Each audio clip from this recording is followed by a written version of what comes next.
Okay, hi everyone. I'm Grant Waterman. I'm the commentator for SENSHI, the greatest fight show on the planet. And I'm joined by Mr. Perfect, Ernesto Hoost. Ernesto. Nice to see you again. Fantastic to see you once again. And we were just discussing Ernesto's background, and it really amazes me that some people may not know just how much of a legend Ernesto is. Ernesto fought in the golden era of kickboxing during the 90s and 2000s when K1, Pride, and Pride Shockwave were absolutely magical. Yeah. And I think that era, Ernesto, for sport in general, soccer, bodybuilding, which I was a fan of, has never been beaten, that era, the 90s. And kickboxing especially. And of course, the UFC started in 1993, which absolutely took off. Yeah. So for those who don't know, Ernesto won the K1 World Grand Prix 4 times, which I don't think anyone has achieved that. Sammy did it. There was 4 times. Sammy won 4 times and I won 4 times. And these were not just single fights. No. These were tournaments. Yeah. So these guys had to fight at heavyweight, of which I would say that were you at a disadvantage weight-wise in some of those tournaments? I was not that heavy, especially in the beginning of K1. I was about 84 kilograms, and there were guys from 120 kilograms. So which was crazy. Yeah, well, you know, most of the guys. I mean, I lost to Branko Sikatic in the final. I mean, I fought Peter Arts. He was around 95 kilogram. Then I fought Maurice Smith. He was also about that weight, and Branko was also around that weight. But I was much lighter, and there was even Champwek, the Thai guy. He was even lighter than I was. But it made me see what was possible. And so saying that you're a legend because you won 4 times. Can you remember how many times you were in the final? 5. So 5 times. 5 in the K1. In the K1 final was 5 times. Yeah. So this. I won 4. Ernesto's career was absolutely incredible, and your name, Mr. Perfect. You gave yourself that, or was that given to you? After I won the first K1, I saw that name coming up, Mr. Perfect, and then there was a Japanese journalist who was living in Holland, and he asked me. No, I saw The Perfect. That's what I saw, The Perfect. And I got an email from somebody from Japan who called me Ernesto The Perfect Host. And then the journalist asked me, "Do you know how they call you?" So then I said, "The Perfect." I said, "No, they call you Mr. Perfect." That was even better, of course. Yeah. And I think the name, because when I watch your kickboxing, and it's interesting what as time goes on and you re-watch fights, you don't just see somebody. It's not just a brawl. No. You're looking at the technique, and Dutch kickboxing has got this poetry for me with the combinations and finishing with a low kick, and of course or high kick. Or high kick, yeah. But your combinations, finishing with that low kick that used to flow, and you finished many fights with this. Yeah. It was just the perfect combination, and I don't know why the name stuck. But no, the funny thing is that in the beginning of my career, I lost in the final of the first K1 to Branko Sikatic. It was a little bit unlucky, and the way things went, I had no rest at all, and anyway, they kind of thought it was like karate or something. But then I started to develop, and people saw me growing in heavyweight also, because I was very light for a heavyweight. And so the end of the year, they did a K2 because the idea was to make K1, K2, K3, K4, K5. So K1 would be heavyweight, K2 would be light heavyweight, K3 would be middleweight, and those kind of. That's what they wanted to do. But as the K1 was so much more popular than the rest, they did only one K1, or they did only one K2 and one K3. The K3, Ivan Hippolyte from also from my gym then won. But that was apparently not interesting enough or something, so they continued with K1. And then later, K3 turned into K1 Max. Yeah. And it's, I mean, the popularity of the huge guys fighting in Japan was a spectacle for the Japanese. You know that if you look at sumo, I was in Japan last week, and if I see how popular sumo wrestling still is, the big guys, they hardly do something, and they push each other away, and it's so popular, you know. Yeah. And that's what it is, because Japanese people are basically very small and light, and I can think that's why they like big, long people. But they're also obsessed with tradition and ceremony, and now this can bring us on to your involvement with SENSHI, because the Japanese and K1, the original K1 had a background with Kyokushin karate, but it wanted to uphold the ethics of martial arts. And I think it went in a completely different direction than anything that happened in America. Because back in your day, there didn't seem to be all the nonsense there was rivalry, but there was none of this nonsense with the weigh-ins, foul language, swearing, possibly because of the lack of social media. There wasn't the backwards and forwards. Maybe. But it was all about the fights. It was all about the fights, but there's a big but. It was all about respect and everything. But then at some point, they also saw that making a little bit spectacle, a little bit spicy, apart from the fight, would bring things too. Like, so when a guy like Bob Sapp came with his crazy things, and I remember when they put him in the ring with Mike Tyson. Also, you know, then things started to change, because then they saw like, oh, this is also nice. And on the other hand, it did not work for a long time. But at the beginning, it was very interesting for them. And then, for example, for my bad luck, they wanted me to fight with Bob Sapp, and basically I didn't want that because I was sick. And then I had a trainer who didn't protect me and didn't say you shouldn't fight or something. No, he said, that big, ugly monster is nothing. Yeah, basically he was right, because he could not fight. But he was 180 kilogram or something. So that was, you know, and me being not 100% being sick, that was impossible, and that made him very big there.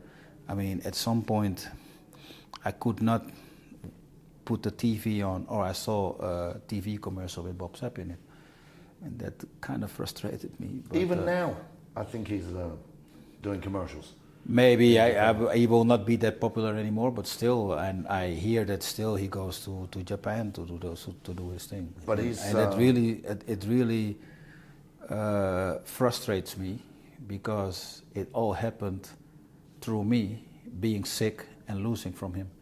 Yeah, I think you're right. You skyrocketed into stardom, and then he became, after that, the most successful loser in combat sports history. Exactly.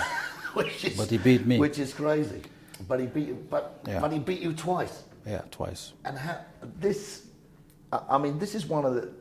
I can remember the fights, and of course, watching Bob Sapp was a spectacle. He was an absolute freak of nature, a monster. Yeah. He's great on camera and with this his cape thing and stuff. I've refereed him 2 or 3 times, and which maybe we can touch on. But so he's great for that presence. Yeah. Nobody in their right mind would have thought he was going to beat you. No. And you would have just thought you could have stuck away, kept some distance, and low kicked him, and that would have been it. Yeah.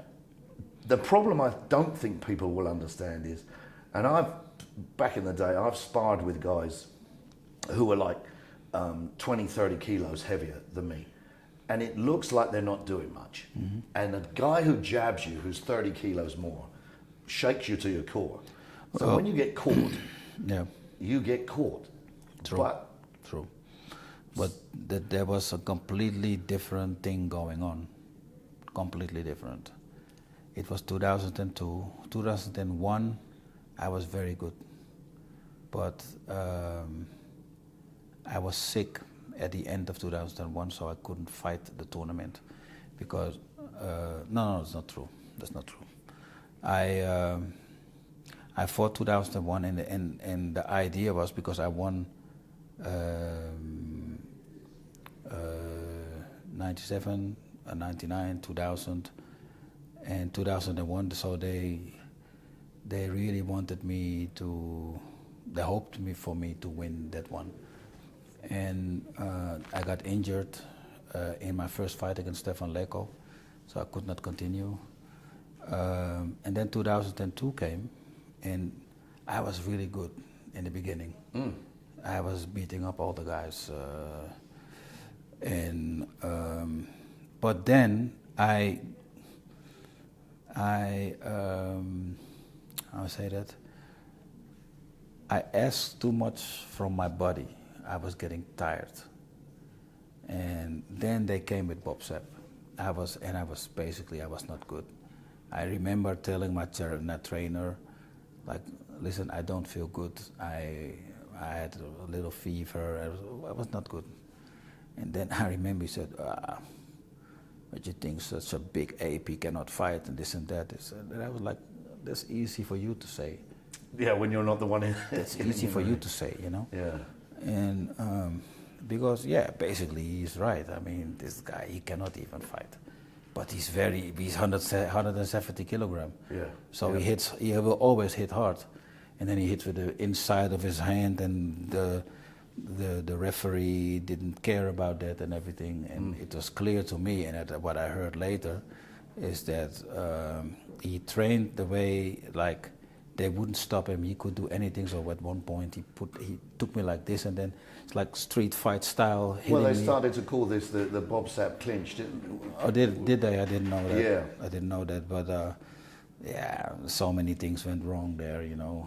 And but anyway, so I fought him in the qualification match for the K1 Grand Prix 2002. I lost. But K1 was doing very bad financially.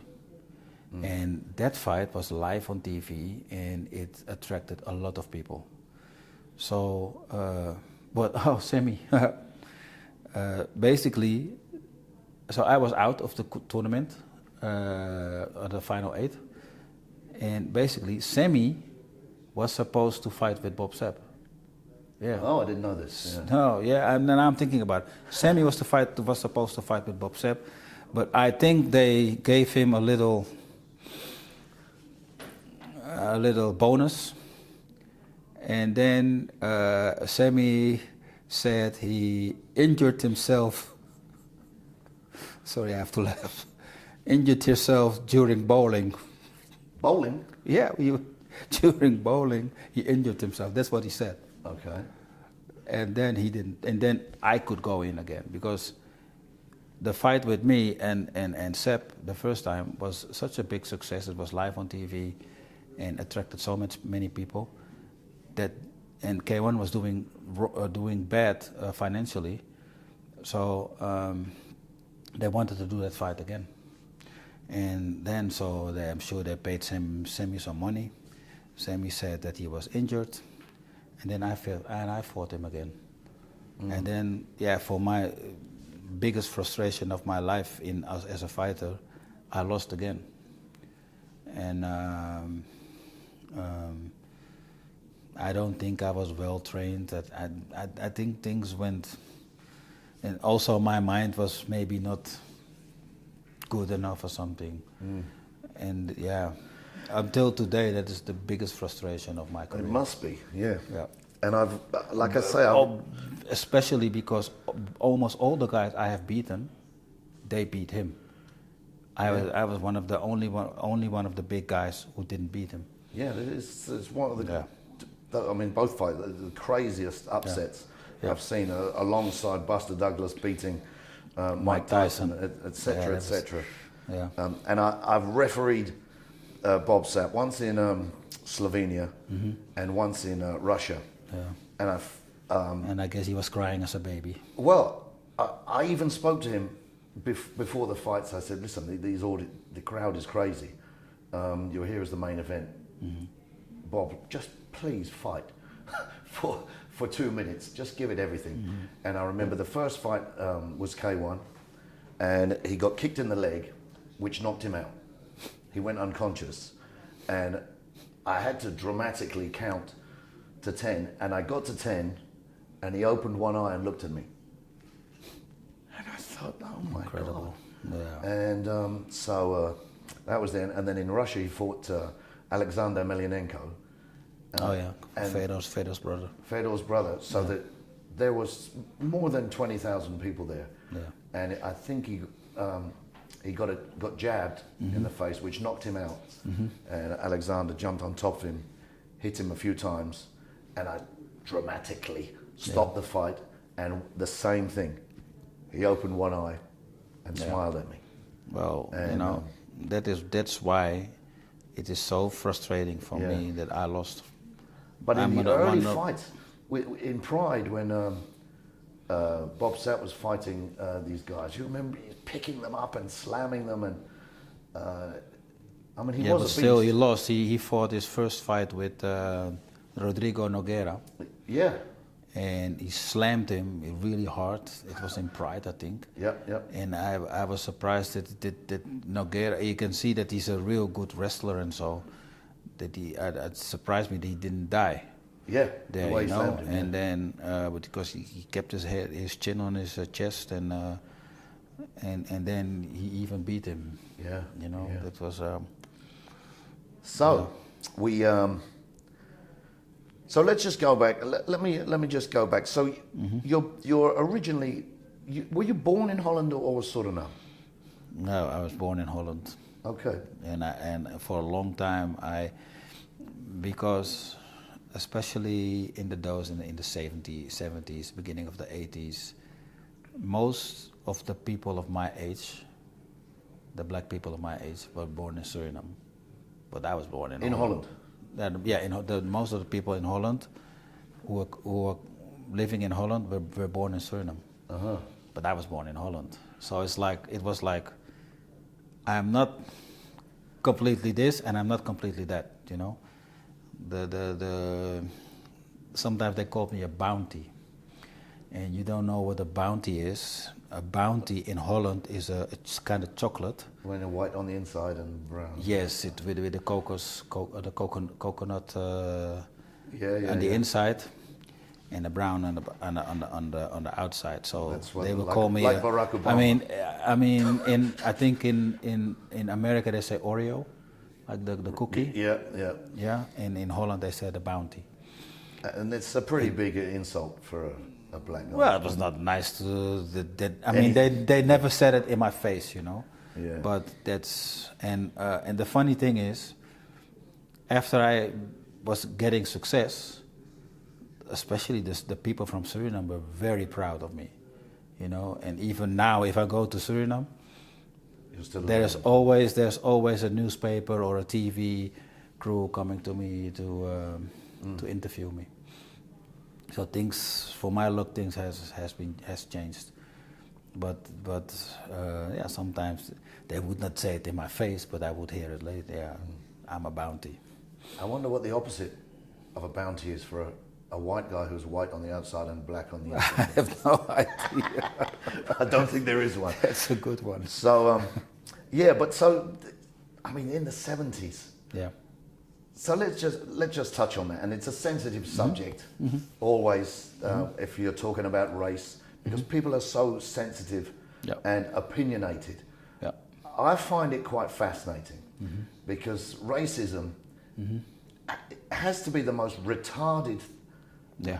thing on the planet. I think so. Too. For somebody, just let's say white people and black people, for a white person to say they don't like black people, when there's black people from Africa, Jamaica, and America. everywhere else, Yeah. how can you say that you don't like people of all different cultures just because of a skin color? It's the most retarded thing. So Because they also have different, their way of living is kind of different sometimes, you know, and their standards are different sometimes. So that's and a lot of people like it, but there are also a lot of people that dislike it. That's what I have experienced. you mean they like racism? No, they like the way black people live, or they dislike the way black people live. For example, I'll give you an example. When we had a party, when somebody was at anniversary in my house, then there were a lot of family and friends coming, and everybody was welcome. So my neighbors, the boys and the girls, sometimes they came and they could eat also, because it is always like a lot of food and you know. And it's interesting. Yeah. Yeah. And in Dutch people don't do that. You know, Dutch people, when they have a party, they have a cake, and that's it. You know, And some and beer, some small beer like this. Yeah, well, maybe a bigger or smaller beer, but there's no food. You know, and actually nowadays, because things are changing. You know, now it's getting more different. For example, for me, it's of course I had a white wife. I'm divorced now, but I saw how they changed. Parents, when they had a party, they had food and everything, you know, and it was for the Dutch people who came there. It was kind of strange in the beginning, like, hey, what is this, you know? But they saw it in my family, and they thought, okay, this is a nice thing to do. So things are changing, and Holland is becoming more and more multicultural. So yeah, it seems to me that I mean, I've got I'm great friends with Big Mike in Amsterdam, and loads of, I can't be racist, I've got black friends, you know. But it seems to me that blacks and whites and multiculturalism it seems to have worked in Holland. Yeah, it works. I know there are groups and factions Yeah. that maybe don't want to integrate. Yeah. But it seems to have worked great, and Basically and you it could works. say that you're a black guy, but you're proud to be Dutch and from Suriname. Surinamese. Yeah. Exactly. So, and I speak to the guys all the time. Yeah, and it's funny because how you say that in Suriname they're very proud of me. You know, they're very proud of me. When I go to Suriname, there's always a lot of they, even if I don't say anything, there is a press coming to me. Those kind of things. So that's very interesting. They make a news article that you didn't say. Yeah, you know, and there's TV coming, and it's very funny. And in Japan as well. Just go back to that. So you're saying that they're still proud of you in Suriname, Yeah. but Holland, I mean, you're a Dutch legend. Yeah. And you feel you got the respect you deserve from the Dutch. Yeah, I do. Yes, from the start, and even when I was not in K1, when I was just starting to fight in the gym in my hometown, I was the first one who fought. I was the first one who fought on a higher level. I was the first one who made it to the newspapers. So yeah, Yeah, there was which is always cool. good reactions from. But even now, so we were talking earlier. So you would say that the younger guys, the new generation of kickboxing and combat sports fans, and I don't think there's necessarily just fans of kickboxing. There are just fans of boxing. Yeah. But if you enjoy watching fights, you'll watch MMA, you'll watch kickboxing, you'll watch boxing. I do for sure. So there's like the newer generation.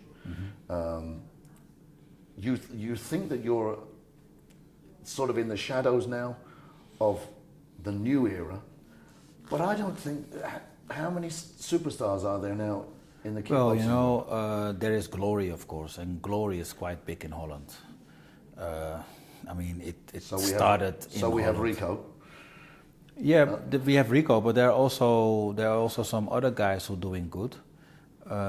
If I go to a Glory event, it's packed, it's full, and the fighters get a lot of attention. And not only Rico, but Rico is the number one now. Yeah, that's for sure. But after K1, there was a kind of I call it a void. Yeah. Yeah. And after when Glory came, and I think Asemi could still fight there, and Peter fought. I was a little bit too old. They took over and they conquered the kickboxing market. They did very well, and they are so popular now. I mean, it's coming live on TV. I mean, in the beginning, they always invited me, but yeah, I have other things to do sometimes, and if I cannot go, because I was, for example, after I quit K1, I became commentator. So when Glory came, they asked me to do commentating, especially I think Rico Verhoeven against Badahari. But I couldn't go because I had something else to do outside in Russia somewhere.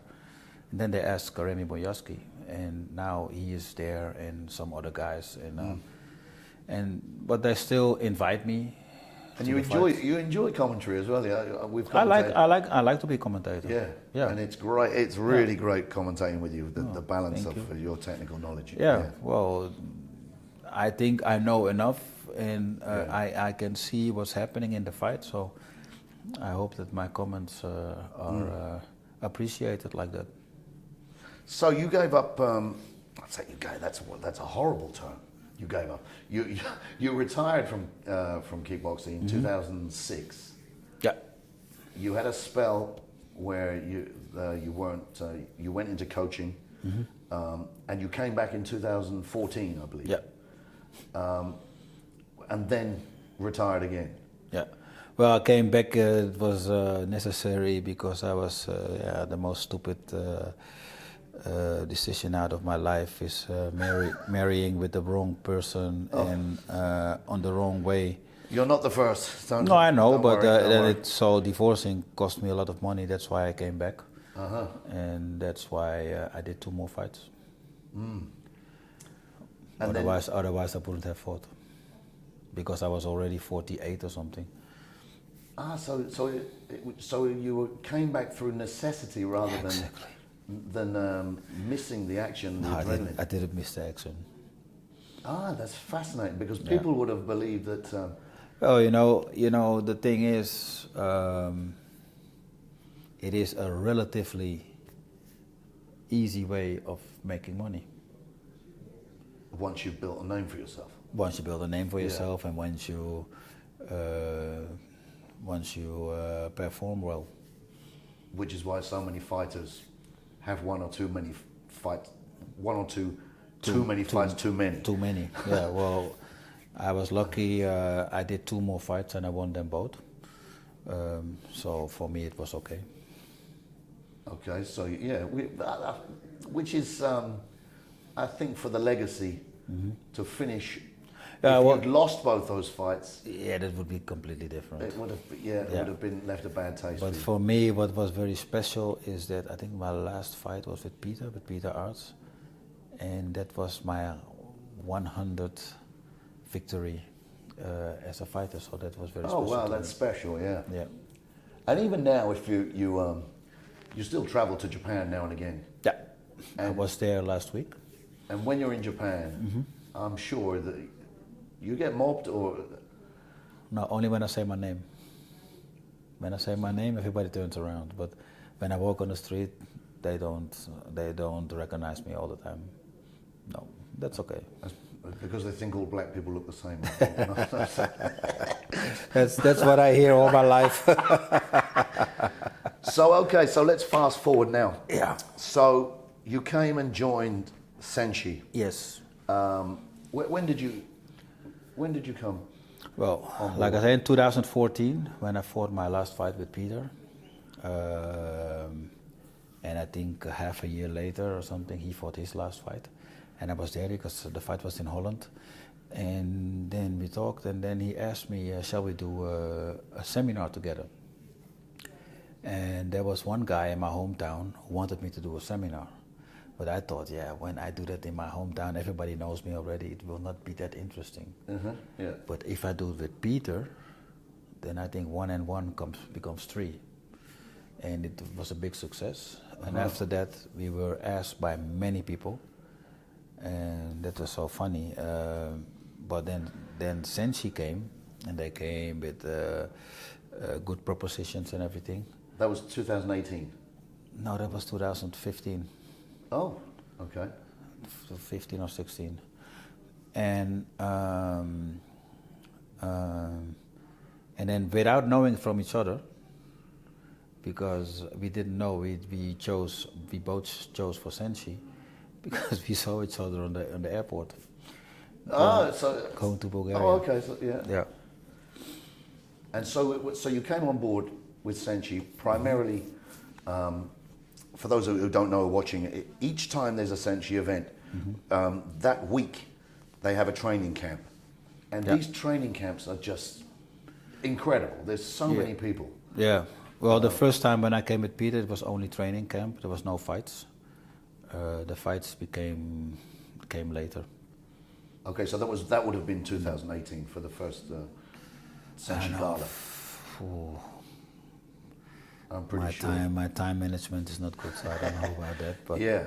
So so that they combine for SENSHI, they combine Kyokushin camps and the kickboxing camps, and especially the Summons. There can be 1,500 people here. Yeah. And impressive. and free hotel, free training, free food, and all they pay for is their flights. There's nothing like that on the planet. No. Anywhere. No. Which, Unique.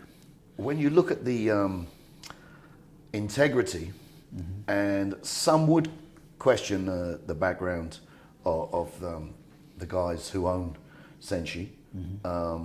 We don't need to go into that, but you have to give them some admiration for giving back to the guys. But what can we say? I mean, we only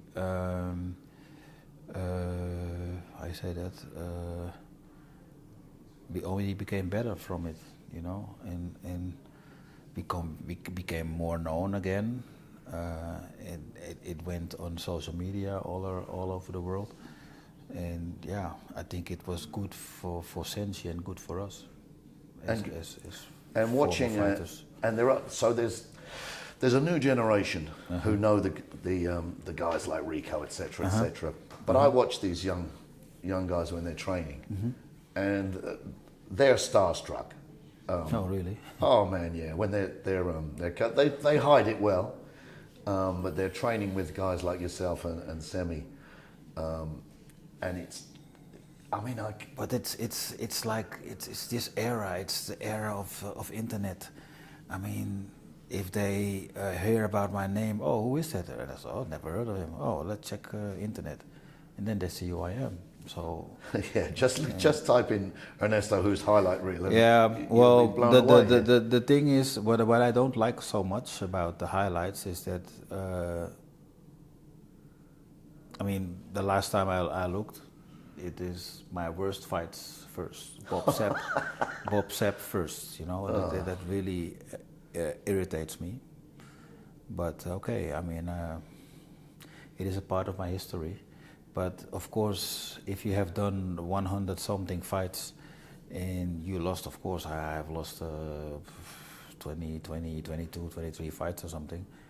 And I won 100 fights. And so then it's kind of frustrating that I always see Bob Sapp first. Yeah. Well, there's going off on another tangent. So modern fighters, boxers, they're all unbeaten until they fight for the world title. These MMA fighters, which drives me crazy, they'll have 10 fights unbeaten and then fight in the UFC and then there's give me the belt, 10 fights. Yeah. Have a look at some Muay Thai fighters. Look at SENSHI. SENSHI has had, I think now, Legend. 400 fights. Legend. And lost about 70. Yeah. So let's just say this guy's lost 70 fights. Yeah. But he's won 330 fights. Exactly. And the same in kickboxing. Yeah. Yourself, Semi, Albert Kraus, Andy Sauer, the guys the legends we have here, have all lost. Yeah. But if you have a look at the journey, you fought the best, and yeah. For example, you cannot compare it with boxing, you know, because in boxing, the top class fighters, they hardly lost fights, you know, and well, their careers are built and planned, and exactly. there's journeymen who are paid to lose. Yeah. If you're inside the game, Yeah. the problem with boxing, and for me, in many ways, MMA at the highest level. You know, I worked for the UFC for 8 years, and I've seen things that once you see them, you wish you didn't see them. And boxing is one of the things. Yeah. But their careers are built for them. But your path to becoming a champion was a rocky road. There was for sure. When I think about, I mean, at first I did all the styles. I did full contact. I did Savat. I did Muay Thai. You know, I have done it all. And you were a champion. You were a Muay Thai champion as well. I became champion in Muay Thai also. Yeah. Yeah. And in full contact, when I beat Rick Rufus, I was a world champion full contact. So without low kicks and without knees. And he's possibly the most number one full contact. difficult fighter, difficult guy to fight. I think I had Jean-Yves Theriot, of course, also. I lost to him the first time. I was like 21 or something and not experienced at all. And then he beat me on points while he was knocking out everybody. He already had 50 knockouts on his name. And the second time they stole, they gave the victory to him while everybody knew he lost. And if you look at so I mean, if you want to see, Rick Rufus literally put kickboxing on the map back then because this was in the very, very early days. Yeah, well, the American style kickboxing. Yeah. Yeah. So, well, I mean, and I could literally talk to you for hours, Ernesto. You know, we've had some great conversations, but I think we're going to wrap it up here. And I'd like to do this all over again. Always welcome. Yeah. Okay. So, thank you very much, brother. You're welcome. And that was Ernesto Hoost, guys. And I'm sure we're going to have a second episode. I hope so.